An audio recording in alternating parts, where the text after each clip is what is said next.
At nagbabalik na po tayo ngayon. Live na live tayo sa ating Facebook Live at sa application naming Love Radio PH. I-download mo na yan sa Google Play at sa App Store para bongga na! Ayan, at dahil dyan... Bakit parang ang pangit ang boses ko? Sinasabutahin mo, Kara! Oh, hindi sobra ka naman. Sinasabutahin mo ko para akong lata kanina, te. Hindi naman, grabe ka naman sa akin. At dahil nga dyan, may isang upuan po sa aking tabi dahil may isang taong uupo at magsasalita on his behalf. Ginawa po natin ito para ilinawin ang lahat ng mga gusot at gawing silky smooth na ang takbo ng buhay nating lahat. Let's all welcome Marco! Yes. Teka lang, sa tabi kayo. Tabi kami, yan. Bango-bango ni Marco. Marco, urong ka dito kasi medyo dito pa. Malayo sa mic. Mag-adjust ka, boy. Okay. Okay, syempre, unang tanong ko dapat sa iyo, Wala Marco. siyang headset. Te, tayo lang nandito, te. O, di ako na magsasacrifice. Ikaw mag-headset ka. Alam mo naman, may mga caller. So, Okay. kinakabahan si Kara ngayon dahil sa iyo, Marco. Hindi ako kinakabahan. Hindi ka kinakabahan. By the way, Marco, ito yung una kong tanong sa iyo, no? Siyempre, alam natin yung ginawa mo kay Kara. Siyempre, gusto namin malaman kung ano naman yung, ano ba si Marco? Anong meron sa kanya? Pwede ba in 2 sentences, explain mo sa amin kung ano ba yung buhay mo? Simple lang naman ako. Religious, no? Siyempre, nagbabago rin tayo. Simple lang, tapos business-minded, at the same time, masayahin. Yun, para iwas stress din, saka iwas problema. Yan. Okay. Any violent reaction? May violent reaction ba? Magbasa ka na ng mga tanong sa Twitter kasi may mga tanong sila kanina. Ito sabi dito, ano ang pinakamasakit at pinakamasayang nangyari sa'yo, Marco? Saan? Sa love life? Or... In buhay mo sa buhay mo in general, kunyari, pagpapatuli, yan. So yan, pinakamasakit yan. Charot! Ano? Siguro pinakamasakit yung nawala yung father ko. No? Kasi yun, isa sa mga pinakamasakit na bagay siguro sa isang tao yung mawalan ng father. And then, ang pinakamasaya siguro, yun, nandito ako ngayon siguro. Siguro yun yung pinakamasaya. Sige. Next question natin galing kay Regan San Diego to. Ano ba ang gusto mo sa isang babae? Iba kasi yung gusto no? Saka yung ideal. Yung gusto siguro, syempre, common naman sa lahat ng lalaki, no? Na attractive, at the same time, matalino, maayos kausap, masaya kausap. Ano pa ba? Yung tawa na tawa. Ganun lang, simple lang. Sino tong ideal woman na to?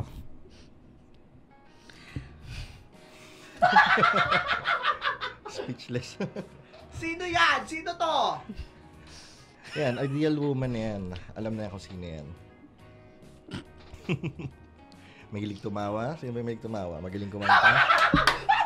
Grabe! Mahilig kumanta. Masarap kausap. Yan.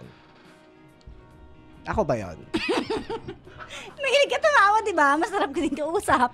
Baka ikaw yun, te. Di, meron kasi ako nawala. Ano? Ay, isang babae. Ha? Secret. Ewan ko sa'yo. Ang ating pang-apat na question, hirap na hirap na po ako sa mic. Hindi ko alam gagawin ko dito. Anong pinakaayaw mo sa isang babae? Siyempre yung cheater. At the same time, yung hinananakal, no? Siyempre sa isang relasyon, ayaw mo nananakal. Kasi yun yung nagiging reason ko bakit lumalayo yung mga partners. So, yun. Ikaw, Kara, wala ka bang violent? Ang tahimik ni Kara! Dalawa tayong DJ. Alam mo, mas maganda siguro na magkatabi kayo. Hoy, hindi na. Gusto nyo ba yun? Okay na, ate. Naghihiyawan ang mga tao sa labas. I think it's best na magkatabi kayo, Kara. Kasi mas mafe-feel mo yung moment eh. Okay na ako dito. Okay na. Sige, break tayo. Okay na. Okay na ako dito. Kahit eh, palita tayo. Okay na. Kinakaladkad mo niya ako. Ano ba, te? Okay na. On the spot. Ayan. I will take over this station. Charot! Guest ba ako dito? Oo, bilang mag-ex kayo, what do you feel right now, Kara? Ha? What do you feel right now? Nakatabi mo ngayon ng ex mo na minsan sinabi mong niloko ka. Wala akong masabi, speechless. Bakit speechless? May dahilan yan. Hindi ka ba Wala. nakapag-toothbrush? Nahiya kang tumabi? Hindi. Kasi wala na, okay na naman. Friends na naman kami, di ba? Pinatawad naman. Ang galaw-galaw ng upuan dito. Ano yung friends na yon? Kasi magkaiba kasi yung friends na nag-uusap. Iba rin yung friends na friends kayo pero hindi kayo nag-uusap at all. Friends na hindi nag-uusap.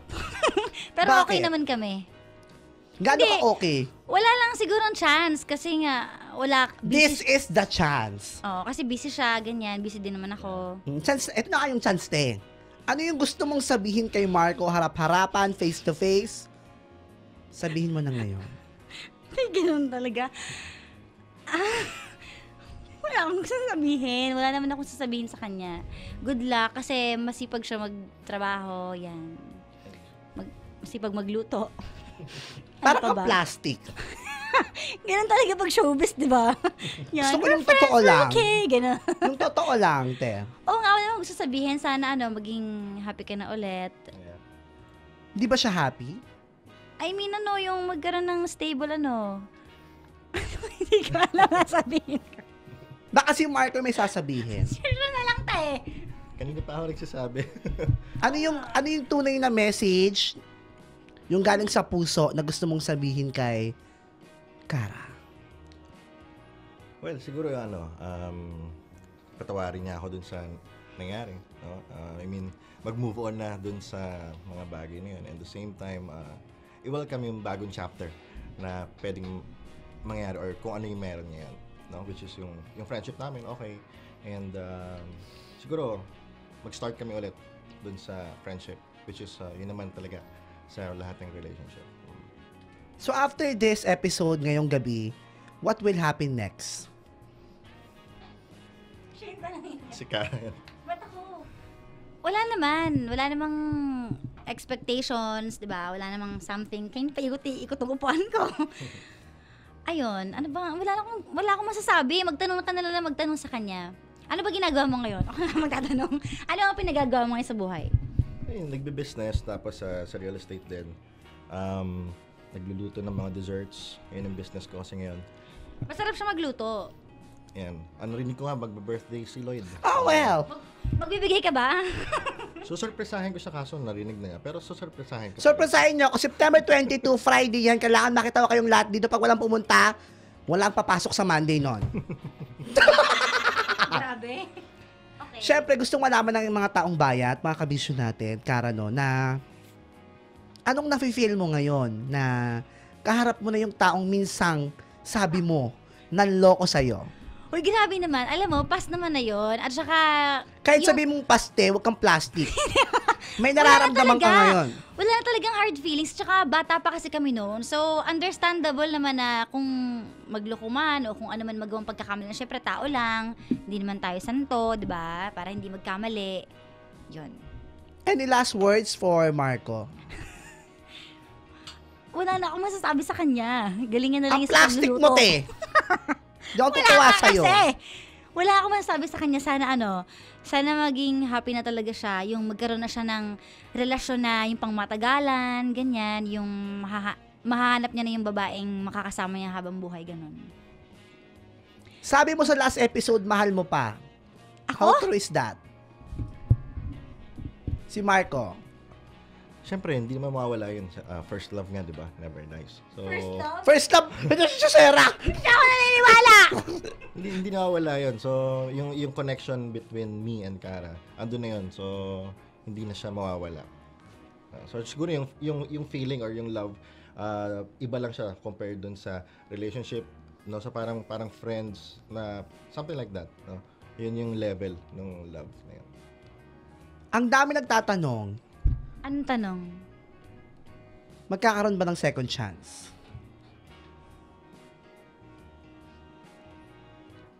Sino sasagot niyan? Ay, ikaw na lang. Tito Boy! Sino yung sasagot, Tito Boy? Sasagot?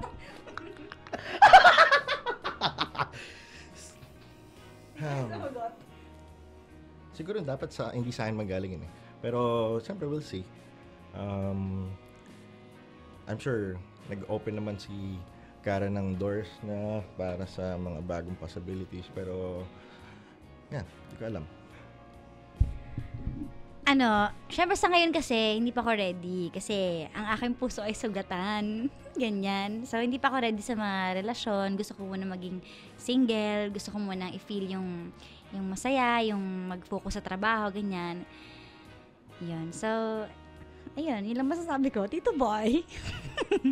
Ang next request natin ay pakitanggal ang shades. Kung papayag siya. Pwede bang pakitanggal ang shades? May sore eyes ako. May nang hawa pa. Charot. Sa ano na lang, next time na lang siguro. Next time. So may next time pa ito. Yeah. I'm sure meron. Sa upcoming dates ba, magdi-date kayo? Upcoming days. Kay Kara magagaling yan. Kung papayag siya. Okay, magtanong ka na ng fast talk. Fast talk. Kayong dalawa sa bahay. Lapit nyo. Lapit pa kayo sa isa't isa. Closer together. Closer! Para medyo move dito. Pangit sa camera. Yan. Lights on, lights off. On. Ano ba yan? Sex or chocolate? Chocolate. Chocolate. Tagal! Chocolate na lang. Chocolates. Bongga! Bakit ang tagal sumagot ni Kara doon? Ay, nakakahiya kasi nag-chocolate na siya eh. So, nakakahiya naman, di ba? Ay! Nainggit. So nakakaya pala yung ganun, Kara. Oo na, sige na, magtanong ka na ng iba. Anong pinakamagandang parte ng katawan mo? Sino? Ako? Malamang kayong dalawa, di ba kayo ini-interview, Ako, kamay. Kamay. Ay, siguro. Kung bibigyan ka ng pagkakataon na magsabi kay Kara ng isang salita, ano yun? Marco. Thank you. Kara to Marco. Ang galing mo. Magluto. Sobra. Ano pang magaling? Magluto nga, kasi natikman ko na yung mga luto niya. Ay. Masarap Next question talaga. natin. Anong pinakapangit kay Kara, Marco? Grabe. Ang hirap. Ang hirap eh. Parang Magsabi kang totoo. sige, hanap lang ako ng iba. Siguro yung kamay niya. Maliit. Maliit. Okay. Kara to Marco. Pinakapangit sa kanya? Ha?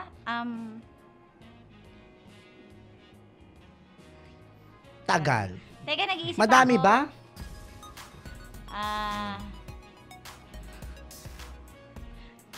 Hindi ko alam. Tagal, te. Balbon? Balbon. Ayaw mo ng Ayaw ka ng balbon. balbon. Okay. So, mag-aahit na yan. Charot. Bowax. Ito na ang last question natin. Anong message mo, Kara at Marco, sa 17 years old na Kara at Marco? 70 years old? 17 years old. 7-0. 17. Okay. Ang message ko, Payo mo sa sarili mo. payo ko sa kanya. Sa'yo, te. Payo mo! Ito ha. Hindi ko kasi alam kung magkikita pa kami noon. Ito, wait lang, te. Mategi na ako. Hindi mo na-gets, te. Hindi ko din na-gets. Hindi ko rin diba? na-gets, eh. Diba ikaw si Kara? Oh. Sa 17 years old na Kara, anong masasabi mo? Sa 70 years old na Kara. 17.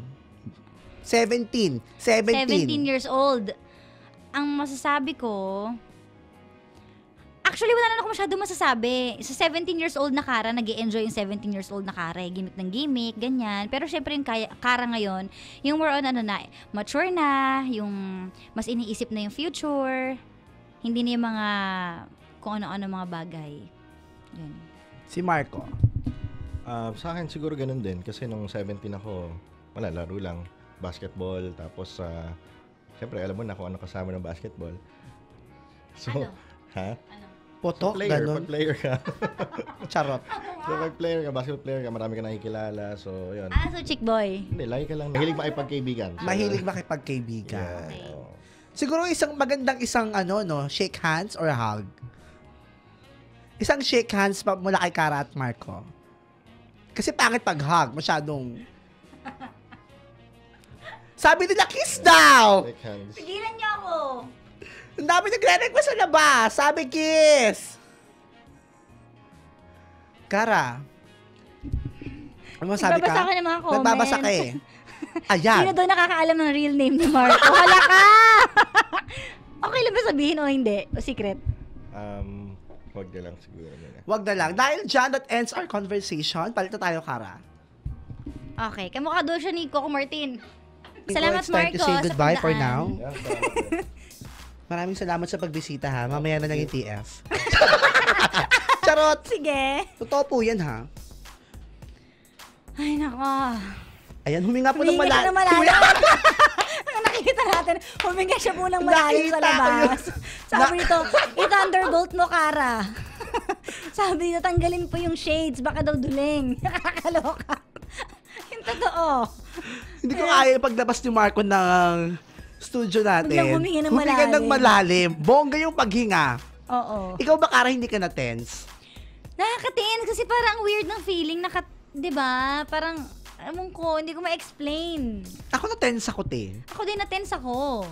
Kasi hindi ko alam sasabihin ko. Iba Baka yung may- feeling eh, no? Talagang ang daming pasabog. At dahil sa nangyari yun, may mga galit ba? Actually, wala talagang galit. Kasi wala naman May na mga talaga galit akong- ba sa side ng mga magulang nyo, friends nyo? Wala naman. Wala namang mga galit sa side ko. Ewan ko lang kay Sa Marco. magulang ko. Wala naman. Oo. At dahil Wala dyan, namang ginagawang masama, di ba? it's time to say goodbye. Anyways, maraming salamat po sa mga natuwa. Sabi dito, nakakatuwa talaga. Ano kayang feeling ni Cara sa pagkikita nila ng ex niya? Ay, ganun talaga, weird talaga yung feeling kapag halimbawa yung ex mo nang matagal tapos bigla mo makikita. Syempre, hindi ka agad kampante na, uy, kumusta na? Di ba, minsan ganun. medyo "Uy, ka awkward." na," yung inahampas ang paso pa. Minsan may ganun eh. Syempre, at first, talagang medyo, kakaiba. Di ba? At maraming Na- salamat kay kailangan Marco, factor. syempre sa pagpunta dito, di ba? Oo, nakakatuwa naman. It really takes a lot of guts and courage para harapin ang ating mga kabisyo. Oh, at alam mo, may revelation na. Kasi hindi ko alam na patay na yung father niya. Hindi mo alam. Oo, ngayon ko lang nalaman. Wala na talaga akong alam sa nangyayari sa buhay niya. So, yun lang yung alam ko sa kanya na ganun siya.